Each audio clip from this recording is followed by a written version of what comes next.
तुम्बाड़ के बहुत टाइम बाद मुझे ऐसी मूवी देखने को मिली जिसे देखने के बाद मुझे सच में ये सोचने पर मजबूर कर दिया कि भाई ये मूवी है किसके बारे में। ईश्वरी आए थे क्या? केवल आए नहीं, यही है। और एक्चुअली बिलोंग क्या करती हो इस मूवी में, है क्या। ಯಾವಾಗೆಲ್ಲ ಮನುಷ್ಯ ಧರ್ಮದ ಕಡೆ ಸಾಗ್ತಾನ, ಮಾಯಾ ಲೋಕದಿಂದ ಈಶ್ವರ ದೇವರು ಧರ್ಮ ಕಾಪಾಡಲಿಕ್ಕೆ ಗಣಗಳನ್ನು ಕಳಿಸ್ತಾರಂತೆ। ಹೀಗೆ ಬಂದವರಲ್ಲಿ ಒಬ್ಬ ನಾವು ನಂಬುವಂತ।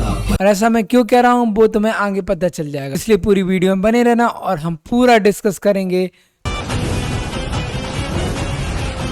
कांतारा दी लीजेंड के बारे में। इस मूवी का सेंटर पार्ट है भूला कुटर रिचुअल, जो कि बिलोंग करता है कांतारा रीजन से। और इस रीजन से 3 देव कनेक्टेड हैं जिनके बारे में इस मूवी में बताया गया है।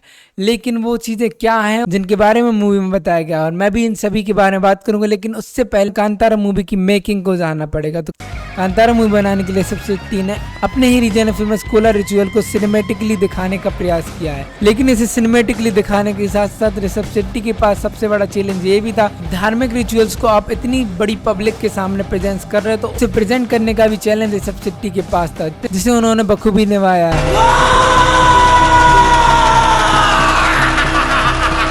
इस प्रथा में पारंपरिक वेशभूषा पहनने के बाद अपने देव के सामने इस प्रथा को परफॉर्म किया जाता है, जिससे खुश होकर पूर्वज परफॉर्मर के शरीर में प्रवेश करते हैं और फिर आगे का मार्गदर्शन करते हैं कि कैसे लोगों को अपना जीवन यापन करना चाहिए, और इसी के साथ उनकी समस्याओं को सुनते हुए उनको सॉल्व भी करते हैं। यही समय पार्ट 1 में देखने मिला था, जब जमींदार कांतारा के ग्रामीणों से अपनी जमीन वापस लेने आता है, जो कि उसके पूर्वजों ने ग्रामीणों को दी थी, जिसके बदले 16 परफॉर्म कर रहे शिवा के पिता ने राजा को देवकांश तथा उसी के साथ साथ राजा के साम्राज्य को समृद्धि, शांति और वैभव बढ़ाने का आशीर्वाद दिया था। बोल, तुझे पंजुर्ली चाहिए ना?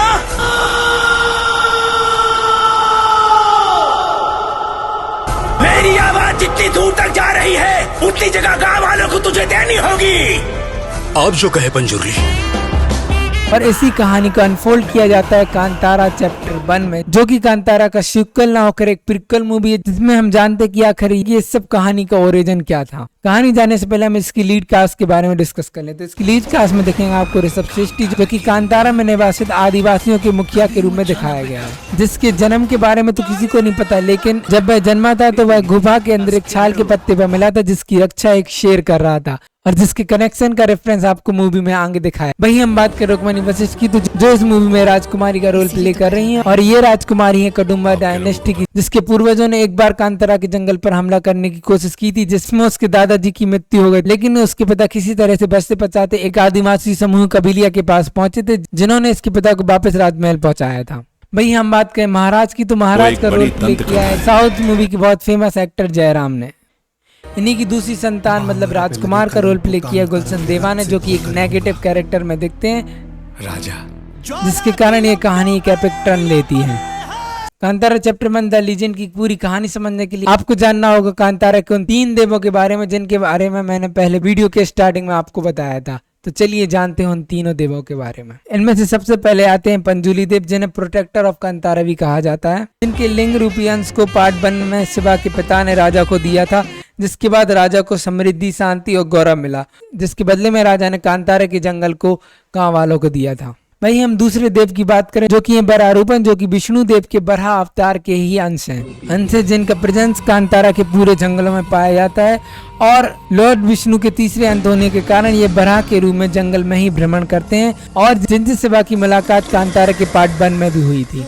वही हम तीसरे देव की बात करें तो वो हैं गुलिगा देव, जो कि एक चैंपियन स्पिरिट को धारण करते हैं, मतलब ऐसी शक्ति जो कभी पराजित नहीं होती। जब ये लोग कोला प्रेजेंस करते तो इन्हीं का अंश परफॉर्मर को उनके अपने पूर्वजों से मिलवाता है और उसको ये दिव्य शक्ति प्रदान करता है। इन्हें पंजुली देव का साथी भी कहा जाता, जो कि हमें पार्ट 1 में क्लाइमैक्स सीन में दिखे थे, जिसके बाद इसमें चोला परफॉर्म करे शिवा ने ये प्रथा खत्म करने के बाद जब वह जंगल में किया था, तब इनके साथ रूबरू हुआ था, और उसके बाद वो भी गायब हो गया था। और कोला के बारे में बात करें तो एक परफॉर्मिंग आर्ट है, जो कि एक वर्शिप के रूप में की जाती है, जिसमें पंजुली देव को प्रसन्न करने के लिए या उनसे कनेक्ट करने के लिए इस प्रथा को परफॉर्म किया जाता है कनाडा के लोगों के द्वारा। इन सब का डायरेक्ट रीजन तो मुझे कुछ पता नहीं चला, लेकिन कांतारा चैप्टर 1 या इसका प्रीक्वल देखने के बाद जो मुझे पता चला उसके बारे में बात कर लेते हैं। सीढ़ियों में ही खून की उल्टी करके मर गया। गुलिगा देव पनिश करते हैं उन लोगों जो कांतारा के जंगलों या फिर वहां के नेटिव लोगों को तकलीफ पहुंचाता है।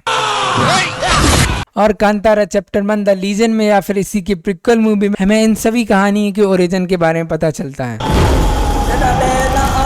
यही अपना मूल है बेटा, हमारे पूर्वज यहीं पर थे। वो एक बड़ी दंत कथा है। और कांता एक फोक टेल या फिर एक दैविक कहानी ना होकर एक ऐसी कहानी जिसमें राजा के गीत, आदिवासियों का प्राइड और बुराई पर अच्छाई की जीत का प्रतीक है कांतारा। जब भी पृथ्वी पर अधर्म बढ़ता है, ईश्वर धर्म की रक्षा करने के लिए अपने दूत पृथ्वी पर भेजते हैं। और मूवी का फर्स्ट हाफ, सेकेंड हाफ और थर्ड हाफ जो कि कांतारा की स्टोरी को स्टेब्लिश करने का काम करता है, लेकिन मूवी का क्लाइमेक्स, मूवी का क्लाइमेक्स देखकर भाई तुम भूल जाओगे कि तुम कहां पर हो। मतलब लास्ट के 30 मिनट और बाकी की 2 घंटे की स्टोरी एक अलग ही कहानी बन जाती है। मायालोक से आए हुए सभी दूत बस गए इस पावन धरती पर, जहां स्टोरी के एक्शन सीक्वेंस कहानी को बुनने का काम तो करते हैं,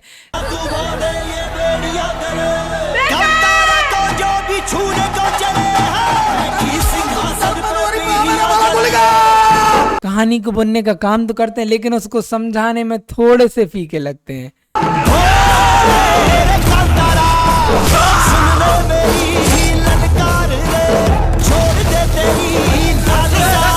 और उसी के साथ साथ बीच बीच में जो कॉमेडी की जाती है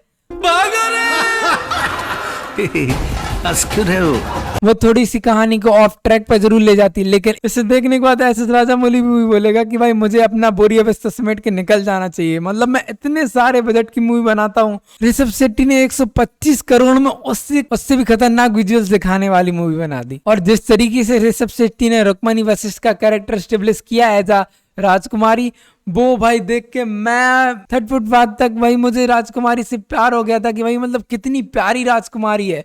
लेकिन उसके बाद जो चीजें होती हैं क्लाइमेक्स में, आई रियली कंफ्यूज भाई कि ये सब क्या हो गया भाई एकदम से। और उसी के साथ साथ ऋषभ शेट्टी ने इसको प्रेजेंस करने के लिए ऐसे ऐसे सिनेमैटिक विजुअल्स डाले हैं भाई साहब, मुझे तो समझ में नहीं आता कि क्या भाई इसने कहीं से असली शेर तो नहीं मंगा ली। और उसके बाद भाई ऐसे ऐसे सीन देखने को मिलते हैं मूवी में, इसके बाद कि भाई मुझे समझ में नहीं आता कि मैं मूवी देख रहा हूँ कि क्या भाई क्या देख रहा हूँ मैं। इतने माइंड ब्लोइंग विजुअल्स देखने को मिले कि भाई मजा आ गया। जिसमें सबसे ज्यादा फेमस जंगल का वो गुफा वाला सीन, जब हमें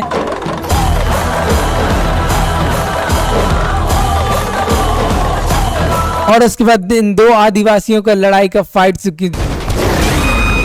जिसमें ऋषभ शेट्टी भाई क्या खतरनाक फाइट करते हैं भाई साहब, मुझे मजे आ जाते हैं। और उसके बाद जब इस फाइट में शेर की एंट्री होती है तब लगता है कि भाई साहब ये क्या हो गया यार। और क्लाइमेक्स में तो आपके लिए ऐसा सरप्राइज है जिसे देखकर भाई तुम सच में बोलोगे कि भाई ये रियली दशहरा है। और लास्ट तक तुम रील और रियल का सब कुछ डिफरेंस भूल जाओगे और तुम भाई साहब स्टैंड ऑफ देने के लिए मजबूर हो जाओगे। और भाई ऋषभ शेट्टी में कहीं देखने मिल जाए तो भाई तुम तो उनके चरणों में गिर जाओगे कि भाई ऐसा एपिक और ऐसा दैविक रूप उन्होंने दिखाया है, इसके बारे में कितना भी बात करूं वो कम पड़ेगा। और वीडियो के लास्ट में आपसे कहना चाहूंगा कि प्लीज गाइस मुझे सपोर्ट करो, मुझे सब्सक्राइब करो और जितना ज्यादा हो सके उतना ज्यादा से ज्यादा शेयर करो, क्योंकि आपके सपोर्ट के बिना ये मेरे यूट्यूब चैनल की ये जर्नी कभी सफल नहीं हो पाएगी। और मिलते हैं नेक्स्ट वीडियो में, तब तक के लिए गुड बाय।